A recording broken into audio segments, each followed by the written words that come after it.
That's no moon. It's a space station.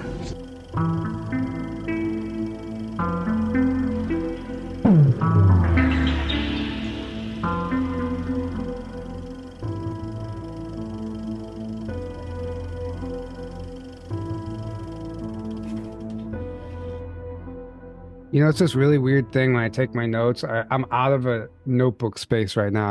I've exhausted all my notebooks. So I've started putting them on my computer. And I realize that I don't like it as much because there's something weird with my memory. When I write things down with a pen, it sticks. When I type it, it's not the same. That's I don't know correct. why. It's really weird. It's Well, the they've done same thing studies of with that. people reading books on Kindle. It doesn't get Mhm. stored in your brain because it's a different Maybe that's why I can't thing. get myself to read it. Like I Mhm. can, and I guess I can retain it. But when I read a book and I sit down in my recliner with a physical book and my light Mhm. and everything, it's Yeah. like I'm in the zone, you know? They've actually done studies of that, and that's actually that's scientifically been proven that when you read an actual book as opposed to a screen, or what you were saying when you write something down as opposed to typing it, Mhm. it sticks in your brain way more, and you like process the information differently.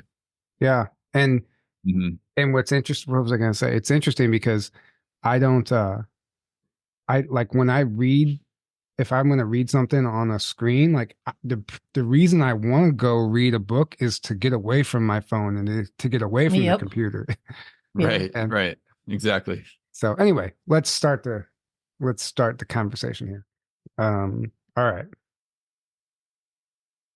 Hey guys, welcome back to the show. Just a reminder, tickets are still available for our conference this May 13th through the 16th in Grafton, Illinois, Rebels of Disclosure. All the information is below at rebelsofdisclosure.com. There's 4-day passes, 1-day passes, live stream passes if you can't make it in person. All of the 4-day passes come with a live stream replay, so that's really cool. The on-site lodging is booked, as many of you may know. There's only a limited amount of rooms on site, but there's camping on site, which we recommend, and there's hotels and Airbnbs in town. And if you haven't, you can get on the Telegram group, which is on the website, and you can coordinate rides. And some people are looking for roommates, so maybe you can get on Telegram and see if somebody is looking for a roommate, and hopefully book a room with them. Either way, we're really excited about it. It's going to be here before we know it. So if you feel at all compelled to join us, grab a ticket, and we hope to see you there. And our guest tonight, Julia Marie, was actually a vendor last year at the conference, and she's going to be there again this year. And she's also a returning guest. She was on episode 163. Actually, I had to go look before we started this. And as many of you may know, YouTube removed our channel. They deleted our account. So we're over on Rumble now, but that episode is on Rumble.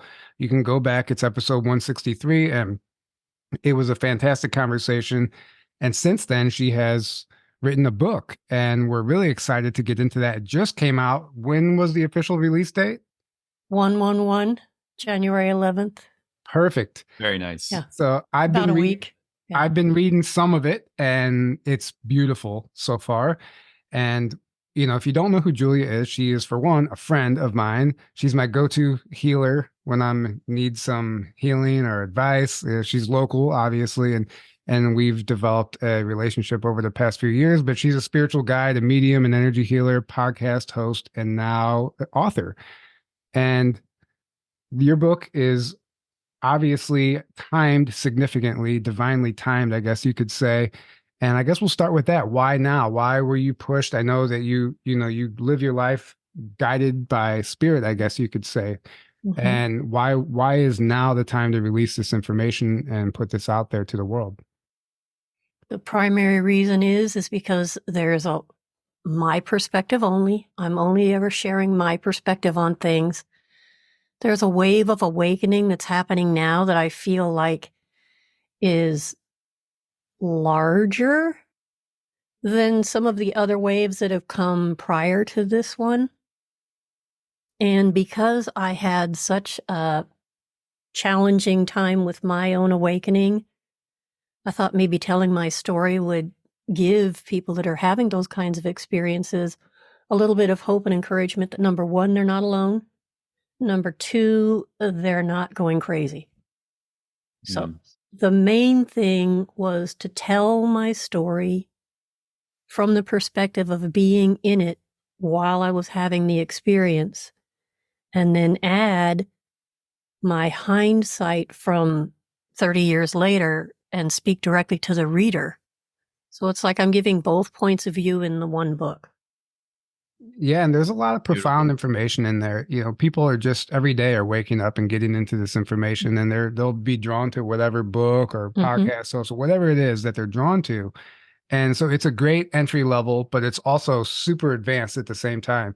Yeah. Because I was reading it, and some of the concepts that you're bringing forward, that they might be ancient concepts, but they're just now entering the collective consciousness. And the more people start talking about it, it has that ripple effect. So, I mean, I can't recommend it enough. But let's get into it. There's so much in the book, and you tell the whole story. But I guess I kind of want to know also, before we get into the book, is like, what is your understanding of what's happening currently on our planet right now from a spiritual perspective? Like, I know you're always tuning in and tapping into this information, and it seems pretty chaotic right now, but what's your opinion? How do you view what we're going through right now? Well, 30 years ago, I was told I'm a member of the transition team. Now, my human mind would say, oh, well, that shouldn't take too long, right? Well, we're just now, the 30 years of living following spirit are the lead up to what we're getting ready to go through now. And in my opinion, it's a threshold or a doorway or whatever you want to call it. But this next period of time is going to last another generation. The age of Aquarius is like the cleaning up of things. And when Pluto, that planet of transformation, sorry about that, when Pluto, that planet of transformation, comes into the sign of Aquarius, it's going to bring forward all the stuff that's left to be healed. And that's why we're seeing what we're seeing. So I say to people, don't worry. This is a natural part of the process. And when we finally get through to the other side and come into the dawning of the age of Pisces, that's when everything comes together. So we're not to the coalescence part yet. I may live long enough to see the beginning of the true awakening of the collective. I'd be 90, but I could still live that long. You guys are more likely to see it than I am. So I like to tell people, have a little perspective. It's not an instantaneous thing here. We're talking about a galactic level shift that does have ramifications, in my opinion. And I shared that vision in the book. I had my doubts about some of the things I did talk about, but that was one of the things I did mention, is that the planet that we're living on now is somehow tied or instrumental in whatever happens galaxy, collective, universally wide, creation wise. Yeah. Yeah, I couldn't agree more. And you said you had your doubts. What did you doubt specifically? As far as sharing some of the things, that I was very deliberate and intentional with everything I put in the book, because I wanted there to be stuff there for people that are just starting out. But I also wanted to give people that have been on the path a while some things to maybe consider. Yeah. And there's definitely that in the book. And, one of the things we talked about, which might be in the book, and I'm sorry I haven't finished it yet, but that's okay. We talked about, I guess, a few months ago when we met for lunch. You were like, there's no veil. The whole, like, there is no veil. And you went on to explain to me what you meant by that. And I think it would be wonderful if you could explain that to our audience, what you mean when you say there is no veil. As I'm sitting here speaking with you right now, my awareness is also aware of the beings that are in this room with me. I'm not able to see them or perceive them with my physical eyes, but I can feel them and I can sense them and I know they're here. So the only veil that stands between me and what is not perceived with my physical senses is of my own making. So there is no veil. So people talk about the other side and they talk about crossing the veil, but there really is no, in my world, there is no demarcation. It's a matter of consciousness or awareness or whatever name you want to give it.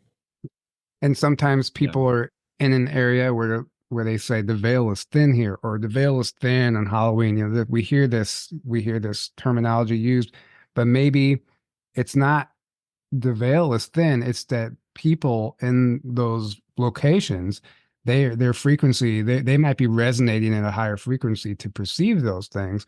And through our limitation, I guess, we perceive that the veil is thinner there, I guess through our lack of understanding. But it's actually the other way around. We are actually heightened.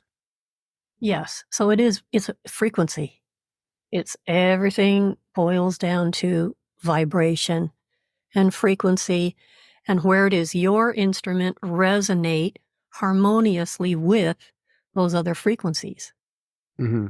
Yeah. It's like tuning, I would say tuning a radio, but I don't know what the analogy would be these days, but it's just like that. Right.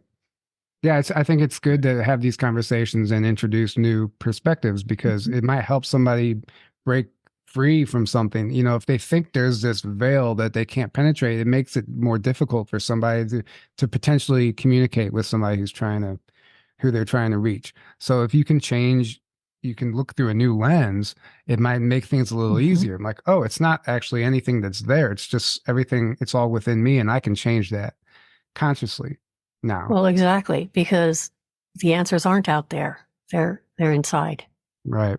Exactly. I carry everything I need to find my way back home. I brought here with me. I just didn't know I had it. So we have to tell the story first. I was going to title this episode, "The World is in Shock," after one of your chapters in your book. And the reason, and you said that sounds, it's a very clickbaity title, but I guess if we talk about that chapter, then it's okay.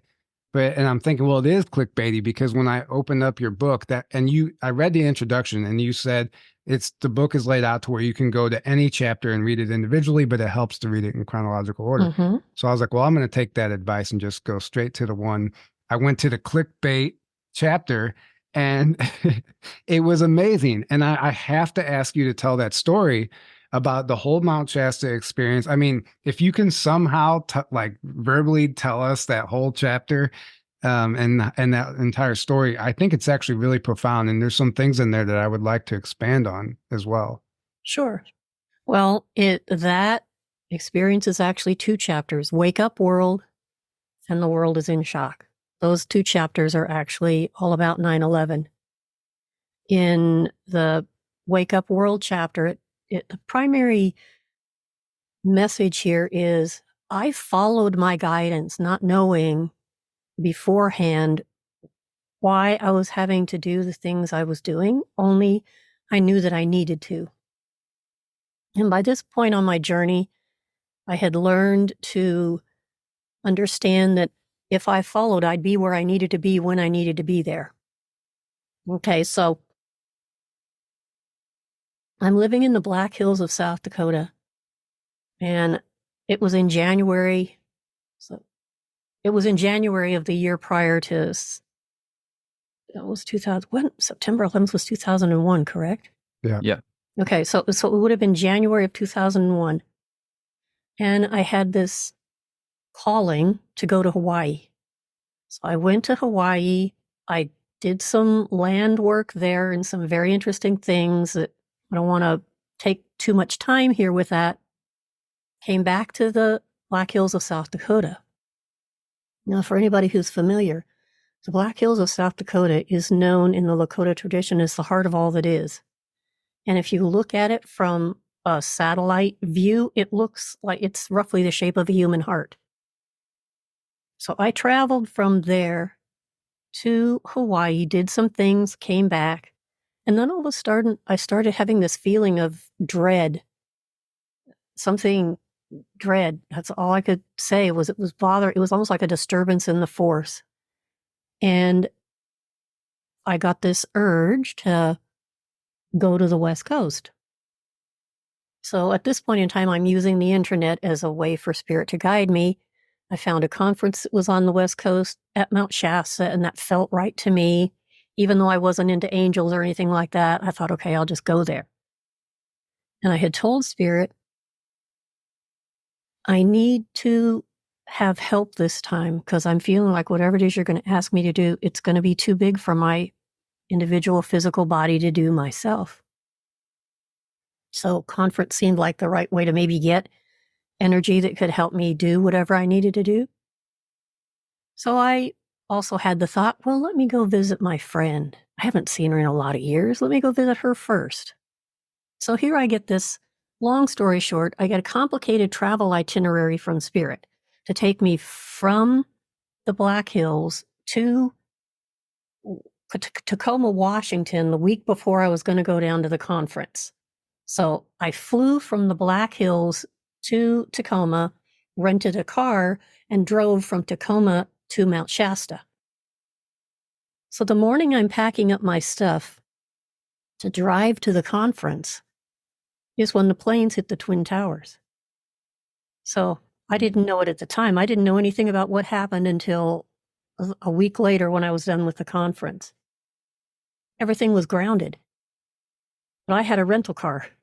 So I had everything I needed before I even knew I was going to need it. Mm-hmm. Drove to Mount Shasta. They almost canceled the conference, but the people drove from Southern California up. And then there were some interesting things that happened during the conference itself, and that is the chapter that's about the world is in shock. And I didn't have any connection to the internet, no cell phone. I didn't carry one back then. No phone, no internet, no TV on the property where we were. So we were basically isolated from whatever was going on in the collective, which I feel, again, was probably by design. Yeah. Yeah. And so I don't know how much of this you want me to. Well, all of it. Well, because it's really, I mean, I think it has to be told. Yeah, I think you have to tell all of it for the whole message to really get through. So, you can, obviously, if there's an unnecessary detail, you can leave it out. But, the whole experience of you going up on the mountain with a group of people and separating yourself and what happened there. Yeah. So during the first day of the conference, I met this they were an older couple that came and sat down at my table, and we started talking, and I don't know how we got on the topic of, what neighborhood we might be from, but I said, I know I'm not from here. And it was so sweet. That guy took one look at me and kind of cocked his head and said, "Welcome to Earth." And he meant it with his whole heart, like he was. And I said, "Oh, thank you." Well, those two people ended up helping carry my bag of crystals and stuff up that mountain because I had a lot of stuff I needed to take. We came to a location on Panther Meadows where there was a massive stone. And the exercise for the day was people were going to stand on the stone and declare what it is they wanted to see in the world. Okay. And so I'm sitting there. Well, I was drawn to two trees actually that were about maybe, I'm going to say eight feet apart, maybe. I was really drawn to them. It felt like a doorway. Okay. Mm-hmm. So I sat in between those two trees, and someone else who was a member of the staff that was putting on the workshop came and sat over next to me and jumped right back up like it was hot and went somewhere else. And I'm going, okay, well, maybe it was something I said or something. But then I realized he wasn't supposed to be in the doorway with me, just me. The older couple was seated off to the side and handed me my bags, and I laid out the configuration I needed to put on the ground in front of me. And then I just sat there. Now, at the time, I had really long hair, so I was wearing it in 2 braids. And then as people started going on the rock and saying things, some people were speaking from their hearts, like what they would want to see in the world, like peace or people coming together or don't kill the animals, whatever it was. And some people said, oh, well, one in particular that I remember was free candy at all 7-Elevens or something like that. And I'm going, okay. But by the time she said that, I was sensing a group of tall white beings behind me, like on the other side of the door. It was like I was cut in half this way, front to back, like right through. So the front part of me was in this dimension and the back part of me was in that dimension. And I became aware of these beings, and they were all sitting there with their little notebooks, and they were writing down excuse me. They were writing down whatever was being said. And then I felt these, because while I'm sitting there, before everybody started talking, I could feel my heart chakra get really big. So it was like up to my throat and down to just below my waist and shoulder to shoulder. It got really big. And I understand that it was expanding to include both the fifth chakra, which is all about creation, and the third chakra, which is all about power. So my heart chakra actually encompassed the above and the below. So I feel like it was a manifestation thing. Not quite sure, but I do realize that the upper world and the lower world were integrated in my heart, and that expanded out really big. And then as the people were speaking, these beings were sending these very spider thin filaments of light from wherever they were through my heart chakra into this dimension. And I knew it had something to do with establishing a different template. So here's what I know. If there's not the pattern in this dimension or something that wants to come into this world to anchor to, it can't. And so I believe what happened that day was at least the laying down of part of what would be a new template for how we would be in this world. And by the time maybe half a dozen people had talked, I moved my braids to where they were kind of by the side because it felt like they were in the way.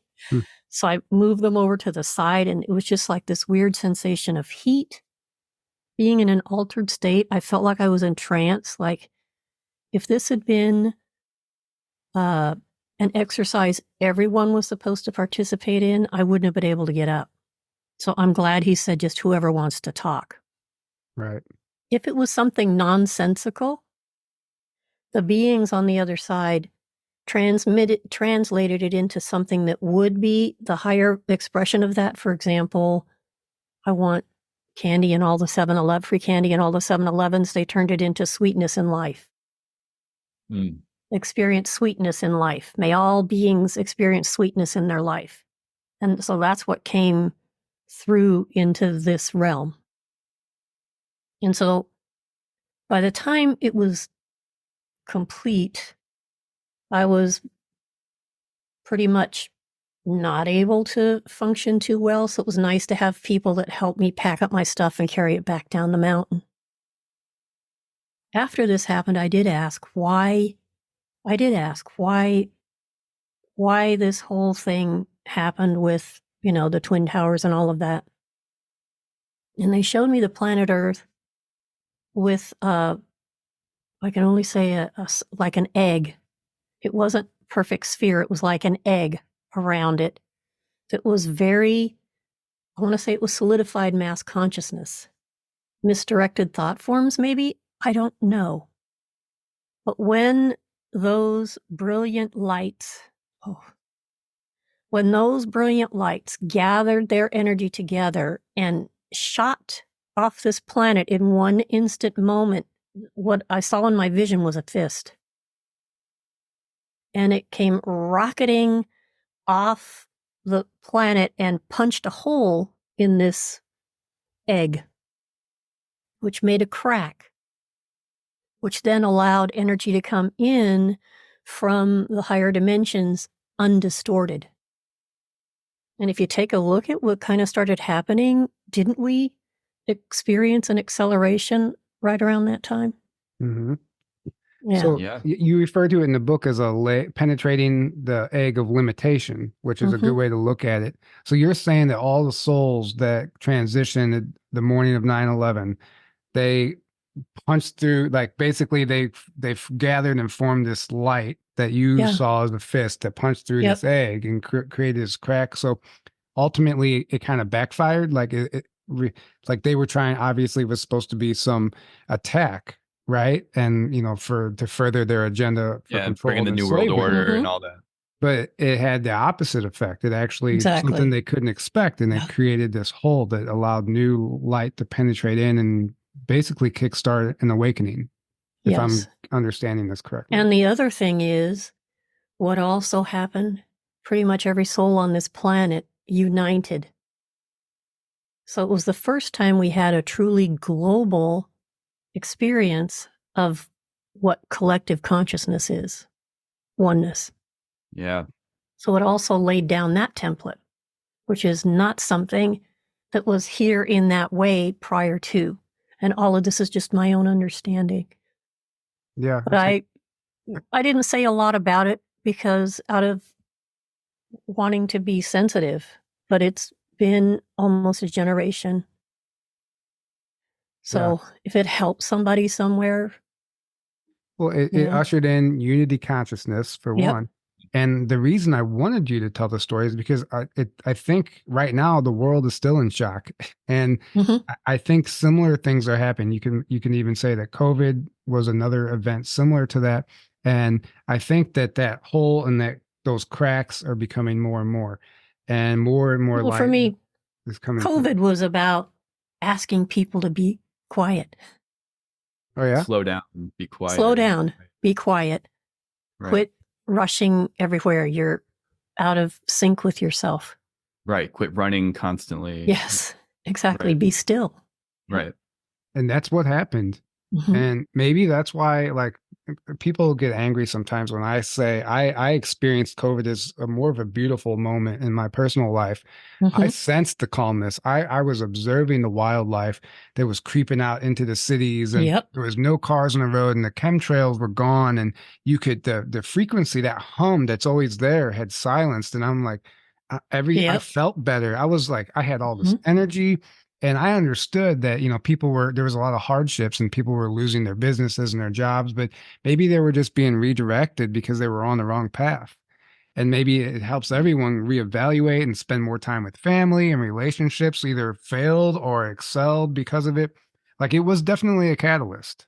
It was a wake-up call. It was another wake-up call. Almost a generation, same time frame, right? Generation later. Yeah. When you think about it. 2001 to 2021, basically. Yeah, exactly. Right. Yeah.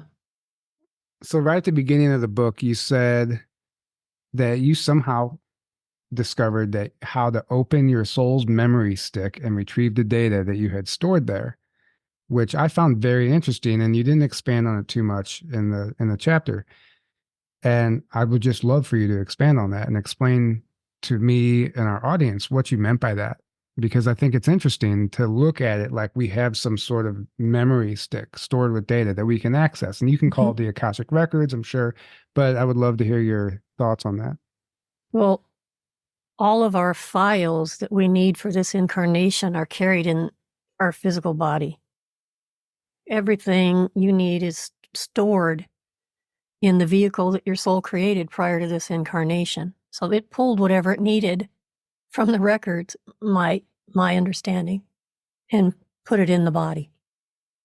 Now, the first couple of times this happened for me, I didn't understand what was happening. The first experience was of like my left knee starting to hurt really bad. And there was no reason for it to. And so I sat, got quiet, and focused on what is my body wanting to tell me? What do I need to pay attention to? And it was literally like a film strip came out of my knee and ran a past life. So it was time for me to look at the erroneous programming that my soul had acquired at at the end of that lifetime. Mhm. And for me to clear it and to understand I no longer needed to carry that, because once I looked at that past life, my knee stopped hurting. So I'm just saying that when I get sudden, unexplained pains in my body, the first thing I do is look for some kind of a record that needs opening and looking at. That's So it's really not a interesting. complicated, it's not a complicated process. I just ask, why is this, why am I being made aware of this? And it's energetic. So from that life, you had that Yes. energy still stuck Yep. there, and the energy was manifesting as a physical ailment. And that's what, I've seen it so many times where people, they clear the energy, or they have to a lot of times go back to that past life to see it and then clear it. And a lot of times that happens in either a QHHT session or a past life regression. Mm-hmm. And then right after the session, the thing is healed, like you just said. Exactly. Right. Yeah. Interesting. Now, this next question might be the most important question. Where can I get one of those coffee mugs that you were just drinking out of? My coffee mug? Yeah. Oh, this is the only one in existence, but Oh, no, you have to sell I'm those. thinking of making more.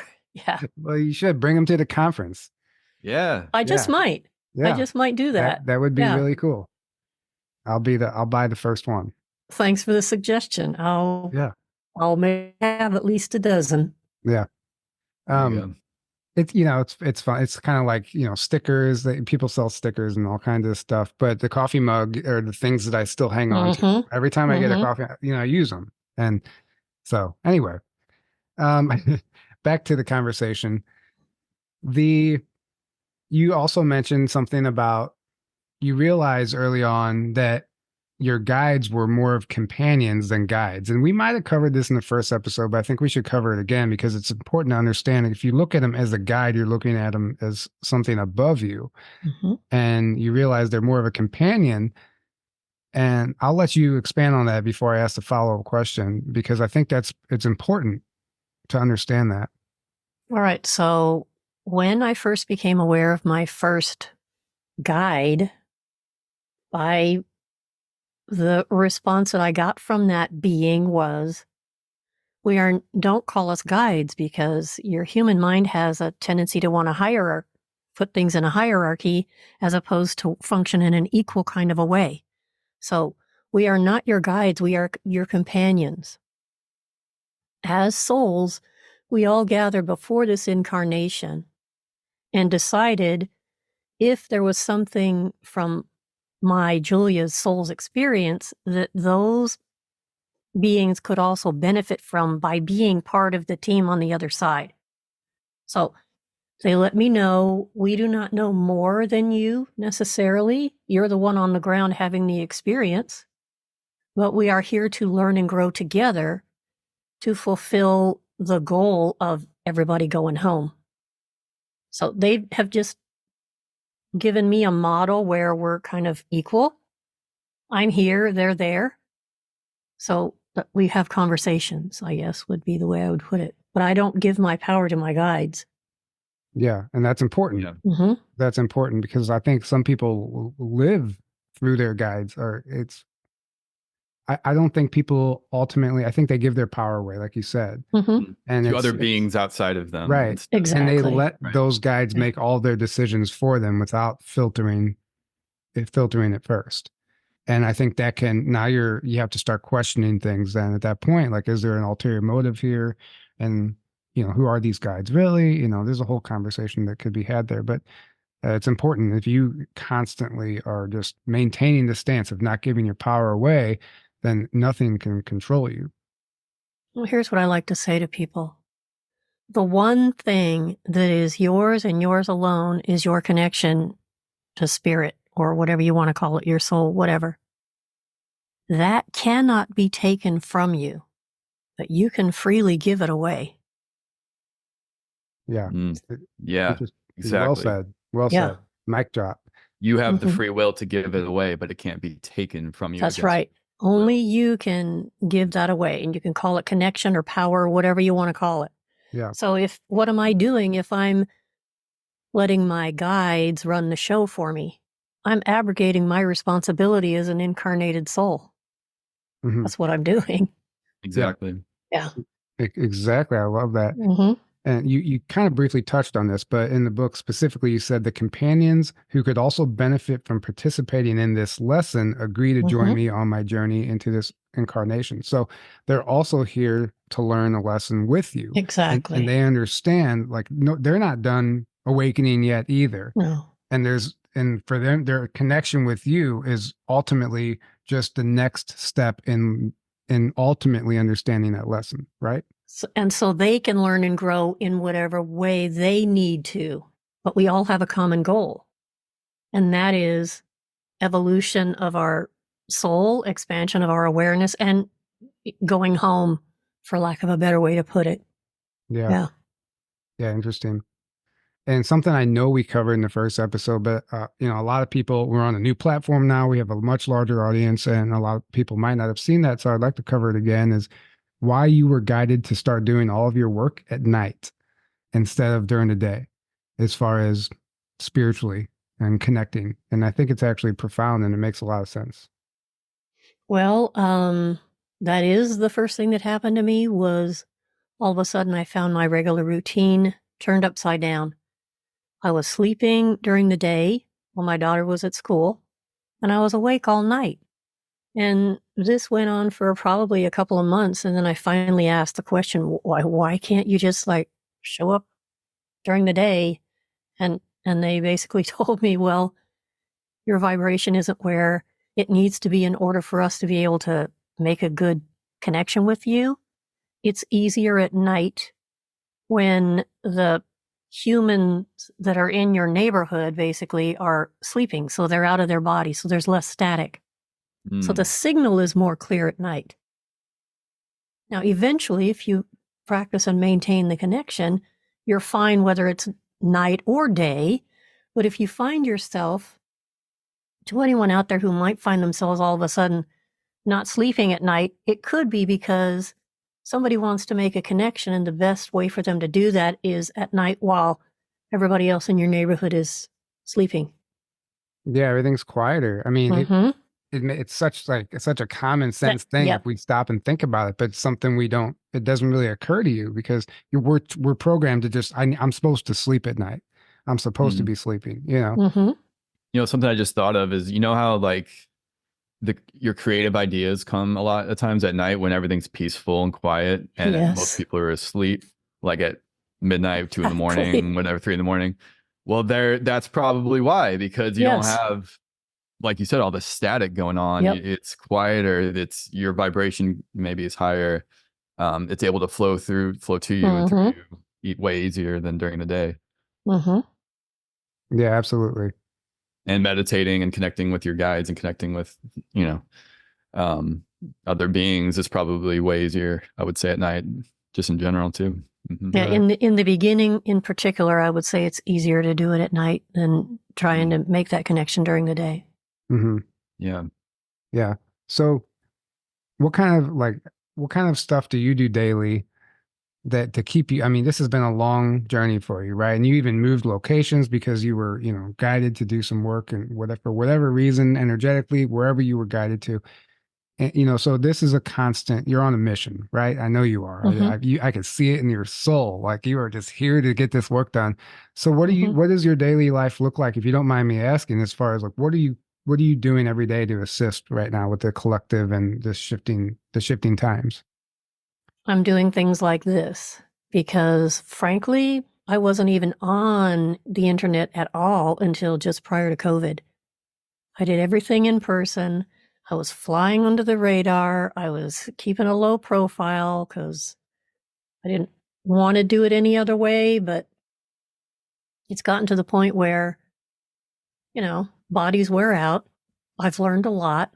Eventually, this body isn't going to be here.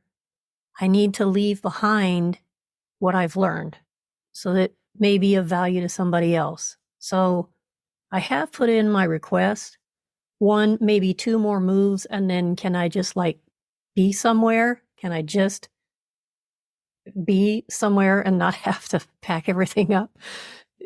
It gets harder as the years go by. So we'll see how that works out for me. But every day I wake up and ask, how may I be of service? How can I be of service? Mm-hmm. So, and sometimes the answer is just be silent or create a painting or write something. Sometimes it's be present for someone. Or sending Yeah. me an email being like, hey, I got nudged. Is everything Exactly. okay? Right. Yeah, exactly. It's Yeah. like that. Yeah. Yeah. And I only do that when I'm guided to. You know, Yeah. I don't. If someone keeps popping in my head, that means I need to reach out. If I have a way to connect with them, that means I need to do that. So I do. Mm-hmm. Beautiful. Yeah, it's important because a lot of people right now, I think it just helps to hear what other people do Mm-hmm. because for one, it gives people ideas, and because we're constantly always distracted by everything, and we're not always sure that we're doing the right thing. So I think it's beautiful to hear other people's perspectives and what they do. Well, let's get clear. No thing is the wrong thing. Yeah. There's always, everything is, whatever you're drawn to do right now, if you're following borrowing the title of the book, the signals from your soul, if you're responding to those signals, you're going to move in whatever direction you feel like you need to, and you're going to learn something from that.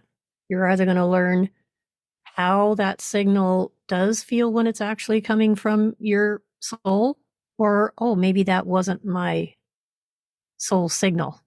So there's no wrong. There's no right or wrong. Let's use your life as a laboratory. That's what I did. When all of this happened for me, and I sold my house and my law practice and packed up my stuff and started my wandering phase of my life, I put all my chips in. I'm all in. I'm either going crazy or this is for real. And the last place I ever thought I would have ended up is in St. Louis, Missouri. Oh, yeah. Not my chosen destination, but I was told I needed to come here because there were people here. Mm-hmm. So that's why I'm here. Tyler and I grew up there.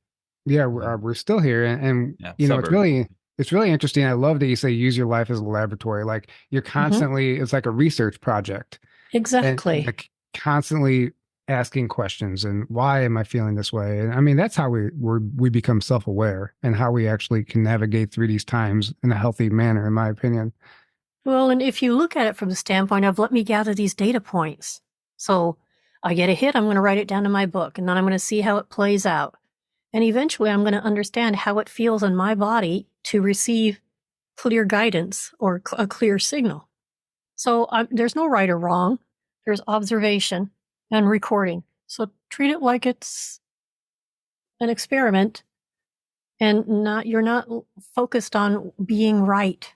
The thing here is to try and break people out of the mold of thinking whatever their response is, it's either wrong or right. No, there's learning. Mm-hmm. Yeah, I agree. The right or wrong thing is very programmed. Well, it hamstrings a lot of people who would like to do more spiritual stuff, but they're not sure. They're not certain.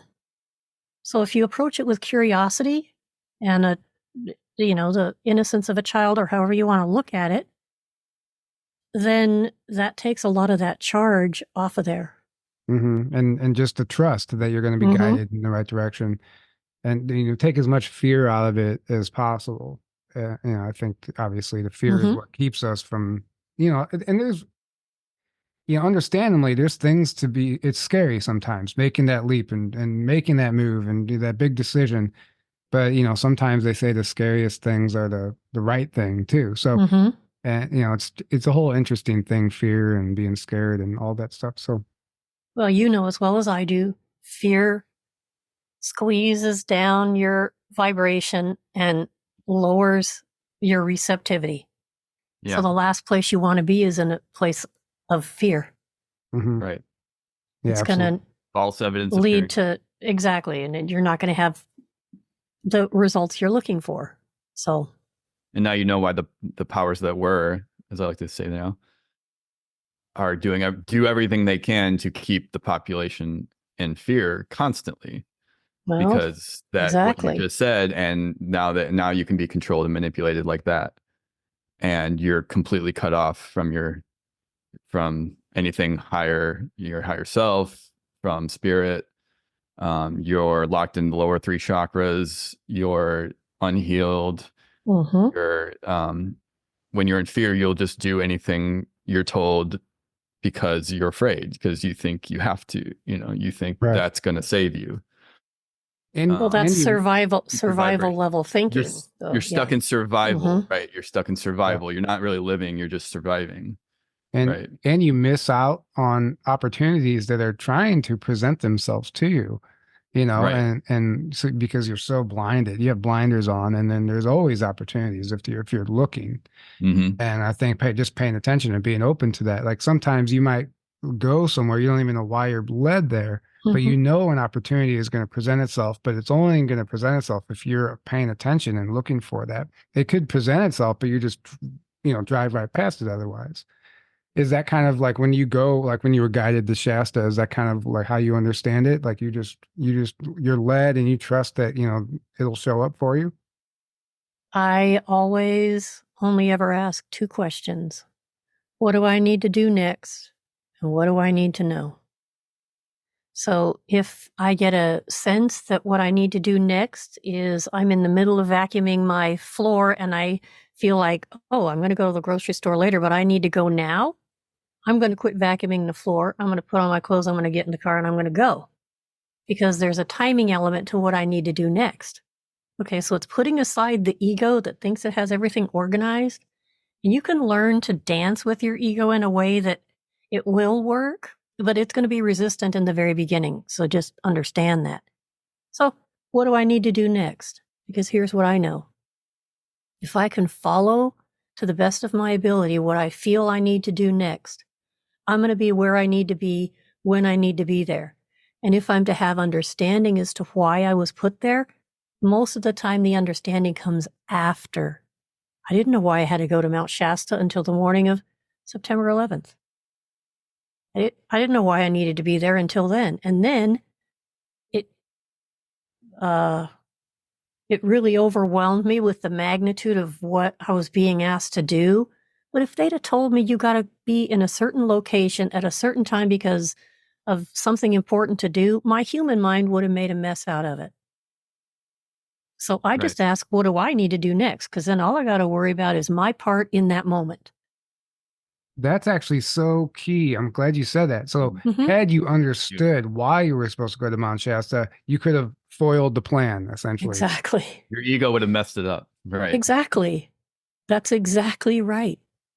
Yeah, that's really important. That's a great notice because I think that for one, it's beautiful just to show how important it is to let go and trust that. Mhm. Because otherwise, we do what humans do and overthink the situation, and we overthink ourselves out of making the right decision a lot of times. Or, well, the ego also thinks it always knows the right thing, and it has all its judgments and biases, and it's like, well, no, I'm not doing that. That's gonna, what's that gonna do? Or no, I need to do this because of this and this.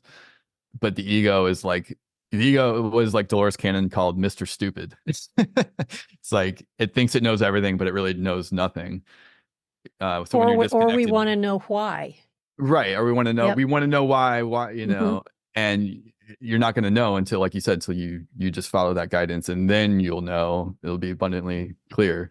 But there's a reason why it doesn't let you know, because it'll mess things up if you know all the answers beforehand. Exactly. Right. Mm-hmm. Yeah. And you knew Dolores Cannon personally, didn't you, Julia? Oh, yeah. I was one of the first vendors at her first conference she ever put on. It was in the lobby of a hotel. Yeah. There were 7 or 8 vendors. Some of them came from the West Coast. Some of them came from Colorado. We all felt like we needed to be there. And it was interesting, the connections that were made between the vendors at that conference. So yeah, I took QHHT from her 1 and 2, and the conferences turned into these really big mega events, but the Is that first the same one was, same one that goes on to this day in Arkansas, the Ozark Mountain? yeah, but it's now with it. It's combined with the UFO Yeah. thing. Yeah, Okay. exactly. Combined. Mhm. Okay. Mm-hmm. Yeah, it's interesting. Very So nice. we're going to take this conversation to the next level, get a little deeper here. And I'm going to read something directly from your book, and then we're going to talk about it, if you don't mind. Okay. You said each human has 12 strands of spiritual potential or aspects of the soul capable of being anchored into a single human body at any given time. We live in the time of the 12th disciple, according to my understanding of what Spirit showed me. Each one of us has the potential to achieve our fully Christed level of awareness in a human form in this lifetime. And I think that's profound, and I think that deserves further exploration, because just the 12 strands of spiritual potential is very interesting. And can you explain how you came to that understanding?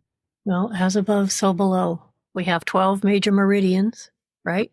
Located at our crown chakra, right? There's 12 of them. What I was shown is each one of those strands anchors in an aspect of our consciousness. This octave of existence has 12 dimensions, 12 tones in a complete octave. As you know, as a musician, there's not 7, there's actually 12. And the other 5 came the potential for anchoring the other 5 strands, in my opinion, started coming onto the planet in 1990. So 90 to 92, I saw a certain frequency. It was magenta, actually. And then, so 92 to 94, 94. So by the year 2000, the potential for full realization of our awareness through our physical instrument was a potential for humanity. I am aware of some of the strands that I've anchored in, like I told the story of the blue-skinned man is one of the aspects of my being that's now anchored through this vehicle and can express into this world. So does this mean that all of a sudden I'm an enlightened holy being? No, but I am more aware and I'm more aware of those other aspects of my being, no matter where they are, like the fleet commander who's in the big planet-sized starship with thousands of ships behind him. I'm aware of that one. I'm aware of the Krishna being. I'm aware of a female that's very tall and has black feathers on a cape, except there's a cobalt blue band of feathers at the bottom that's also worn on the headdress. And these have all come to me through experiences of what do I need to do next. When I was ready for those awarenesses came to me. None of them have been through past life regression. They've all just happened spontaneously. And I was raised Catholic. So one of the first things I was told when Spirit woke me up was I was to look at Jesus and the 12 disciples as a 3-dimensional model for my own Christ consciousness. And so as Jesus walked out into the world, he started gathering representatives of what I believe to be his higher consciousness, correct? Until he had 12. So there's 12 disciples around him. He's in the center. He's the Christed aspect. So that template was established on the planet by him and that group of beings. Now is the time to take it from the individual level to the collective level. So that's what I mean when I say we live in the time of the 12th disciple, we now each have equal potential to ground all 12 of our aspects in. I do sometimes. I've done it individually, and I do it with small groups sometimes. What I call 12-strand activation, like meditations, but it's a process that takes place over time. So most people have noticed, at the very least, they have an increase in their skills I don't like to call them gifts because we're all wired the same. But yeah. And so basically, it, like you said, it helps people understand or gives them the potential to achieve our fully Christed level of awareness. Yes. So we all have that within us. Mm-hmm. We're all but, wired the same. But it's not, and it's something that you think can be achieved in this lifetime right here, right now. Yes, I believe that we are living during a special time on this planet, in this universe, where the conditions are going to be right for everyone to be able to grab that brass ring if they want to. Well said. Mm-hmm. Yeah. Yeah. And I think, it's like a window. It's like a window of opportunity. It exactly is. Yeah. That maybe you can get off the wheel of karma if you want to in this lifetime. Right. Well, tell us more about that. Well, that's the goal of being here, is achieving that level of awareness while in physical form. So, yeah. So when I'm done here, I don't have to come back. Mm-hmm. Yeah. So getting off the wheel of karma. So I guess you would perceive that as something that you don't always have to experience karma in every incarnation. Karma to me those are the lessons we still have to learn. Those are the experiences we still haven't had. Mm-hmm. I don't believe it's necessarily I did this, so now, no, to me it's more about what does my soul still need to learn. Right. It's not like a reward and punishment like a lot of people seem to think. It's not what karma is, right? It's what you said. Yeah. Yeah, that's a great way to put it. What does my soul still have to learn? Mm-hmm. And ultimately, we could arguably say that the only reason we're in this physical vessel is for the soul's evolution. Exactly. Yeah, I would agree with that. Mm-hmm. Yeah. Well, so are you guided to share anything else with us right now? Is there anything that, before we did the show, that you've been thinking about, that you've been wanting to get out to a larger audience? Is there anything like that coming up for you? I basically would say to anyone out there, you can trust your own inner guidance system. Everybody has that. Just need to turn within and maybe remodel or reframe your existence here. I mean, it's one of the reasons I wear Herkimer diamonds. They grow in all directions from the center out. One of the first things I was told by my teachers when they woke me up is, you carry the light within you that is the doorway through which you begin your journey home. So for those of you that can't find the perfect teacher or the perfect method or the magic bullet, whatever it is, know that you already have everything you need inside of you. And trust that. It'll be opened and awakened for you when your frequency gets to the point where it automatically opens that door. It's an organic process. Beautiful. Well said. Beautiful. Yes. Yeah. And it's so interesting to me. You keep saying one of the first things I learned, meaning this is all like I said, it's profound information that some people are just going to be hearing for the first time. And you're like, this is 30-year-old news to me. Yes. Yeah. And that's exactly right. It is. This information's been around for a long time, but it's like, I feel like now, and with the help of the internet now, which I was just thinking earlier, 9/11 happened right around the time when the internet was really starting to take off. And you just said that was a mass first time, like the collective consciousness kind of thing. Well, the internet is kind of like that too, where it's like we're forming this collective consciousness because we're all now connected to it. Yep. And now all this information is starting to become much more widespread and much more accessible because of the internet, which is amazing.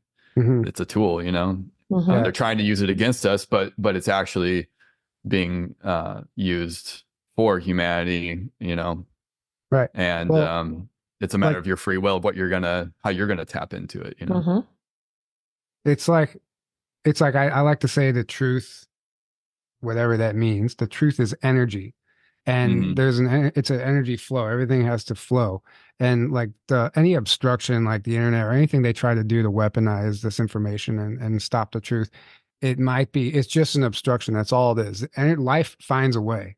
That information or whatever it is going to find its way through any little crack, like a plant growing through the concrete. That's what the truth is doing right now. Yep. And then information, it doesn't matter. Like it's a big game of whack-a-mole. They're trying to knock us out everywhere we go. We're going to delete this YouTube channel, suspend this person, whatever. But it's we pop up somewhere else, and they're not going to stop us. And it's like this weed where almost like a weed which you just can't kill. Right. I heard someone say they said you can't kill consciousness.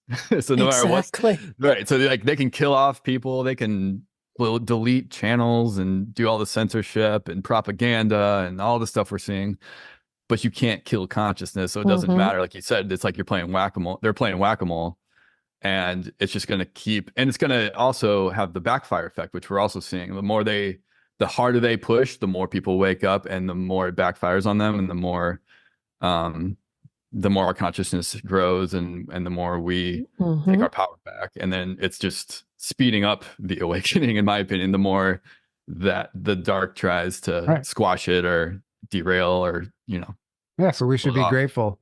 Thank you for pushing. Exactly. Thank you. And the more it's showing us to take our power back, it's like the dark is teaching you lessons. It's like you see it as that rather than seeing it as you're a victim to it.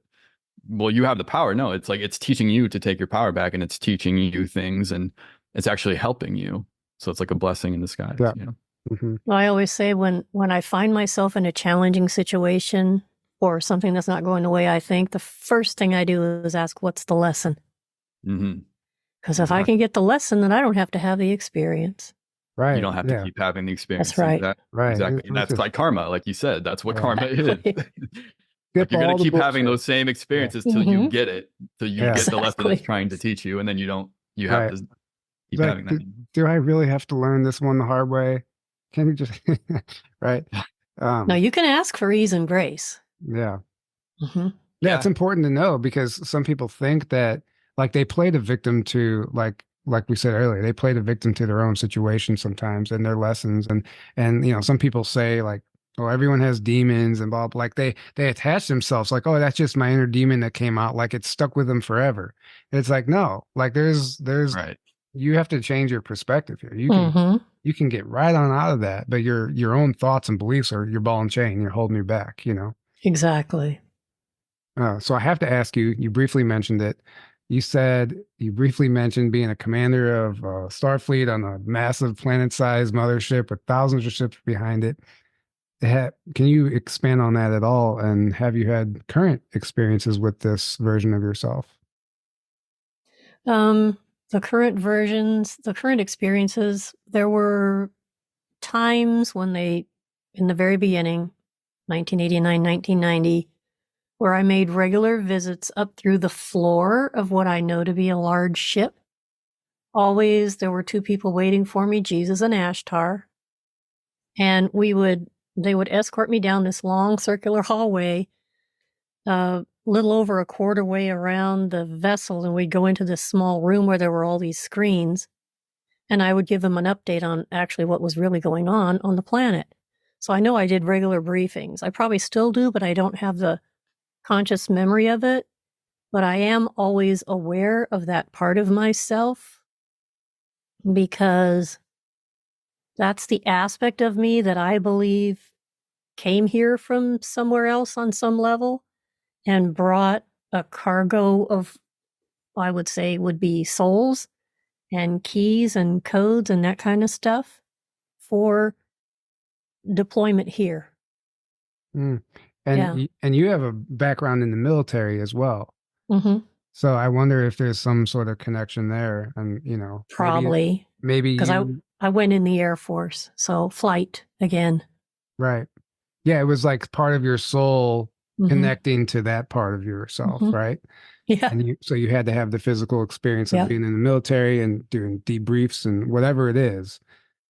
Yeah, I think there's definitely a tie there.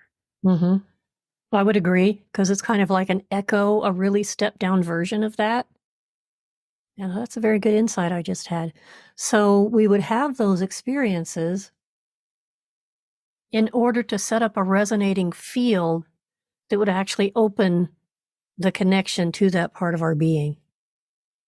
Yeah. So thanks for that insight. So That's a good you one. go have the physical experience to set up the connection and like an anchor Yes, point. exactly. And then you don't have to be As above, so below. right.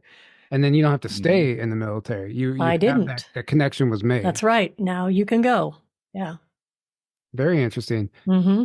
Now, while you were in the military, like that had to be interesting being in such a demanding, strict environment and then breaking free into doing what you're doing now. What a contrast. And I'm sure that was all part of the experience as well. Well, it's one of the most hierarchical. It's very, very, the pecking order is clearly established, and there's no coloring outside the lines. So it wasn't too far a stretch from what I was raised in, though, because my father was in the military. So we had that regimen in the house. So it's kind of where I ended up. Yeah. Yeah. It's a comfort zone. Right. Yeah. Yeah. But it's all good experiences to have, it's all just tools under your belt now. Exactly. Mm-hmm. So can you let our audience know how they can listen to your podcast, which is called Evolving Humans Podcast, a gathering place for awakening souls, which I've been on a few early episodes, and let them know where they can find your book and just the whole spiel. Well, eventually when I can figure out how to turn audio into video, some of your episodes will be on YouTube again, rebranded. But yeah, the website is obviously juliamarie.us, and the podcast is over 100 episodes. Now, I was told 5 years ago to start a podcast. It took me a few years to get going, but I now realize it's kind of like a legacy. I can leave behind people that are downloading that. They're going to have that information for themselves when I'm not here anymore. My goal is always to provide hopefully helpful insight into how you can live a more multidimensional life the way you're wired to. Not a lot of controversy, but some deep dives with people as far as philosophy and all of that kind of stuff goes. Now, as far as the book goes, I want to offer your listeners, just for this particular episode, anybody who between now and February 1st, who sends me a copy of a receipt, and they can buy the Kindle or they can buy the print book. They send me a copy of their receipt, they'll be entered into a drawing to receive a free reading. And for every 100 people that submit receipts, I will do one free reading. So you have a 1 in 100 chance of getting a free reading.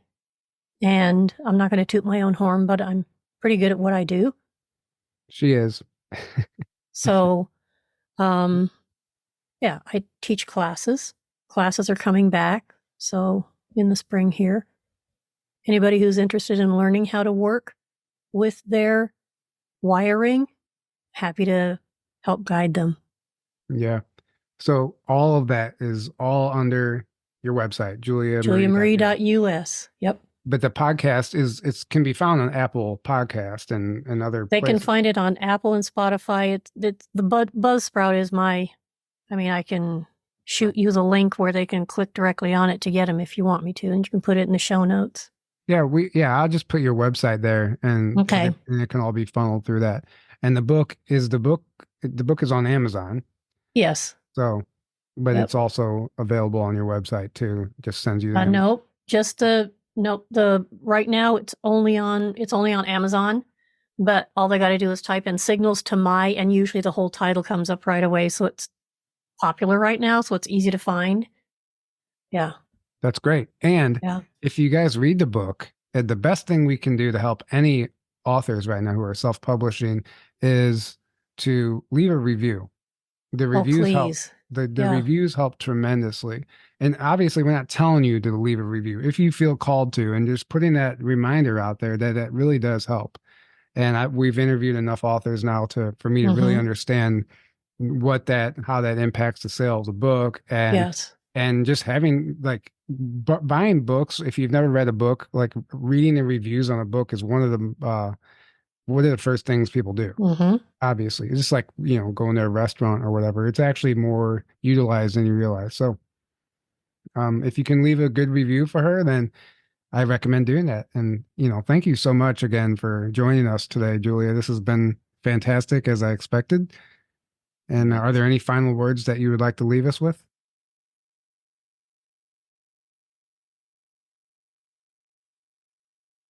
Or just a moment of silence? I would say we're all in this together. We don't have to have it all figured out. We just need to do whatever comes next. And eventually we'll find our collective way home. Boom. So that's what I would say. Yeah. Exactly. Said. Exactly. Thank you for that. Thank you for the wise words, wisdom that cannot be taught. You have to have a lifetime of experience to understand some of these concepts. So again, we appreciate everything that you're doing. Congratulations on the book. Good luck getting the podcast onto YouTube. I know that can be a difficult thing to figure out sometimes. So good luck with everything. And all of you guys listening to this, we encourage you to go check out our website, the podcast, the book, and please leave a review. And, every little comment helps. So thanks again. And we love you all. We can't do this without you. And we hope to see you at the conference. Again, rebelsofdisclosure.com. All the information is below. And is there something you would like to say, Aaron? Oh, and Julie Marie will be at our conference as a vendor. So you'll get to hang out with her. And not just a vendor, but you'll be doing sessions. Yes. Well. Yeah. Yeah. So, and there's been some really great testimonies that came from last year's event. You really helped some people, and we're excited to have you back. So we're looking forward to that. And thanks for having me. What's that? I said thanks to both of you for having me. Oh, of course. Yeah, we're excited. It's right around the corner. So, and if you guys haven't followed us on Patreon yet, that link is below as well. It's only $5 a month, $55 a year. And we're putting tons of content on there. And, our webinars are exclusive to Patreon subscribers first, and then they'll eventually be released publicly. But if you're interested in that, please go check that out. We appreciate all of your love and support. We can't do this without you. We had to kind of go back to ground zero and start over again when YouTube knocked us down. So, but it's only making us stronger. And I feel like we're just going to get bigger and better. And it's like really time to get to work. And we're excited to be part of this whole transitional phase. So thank you all. We can't do without you. And until next time, good night.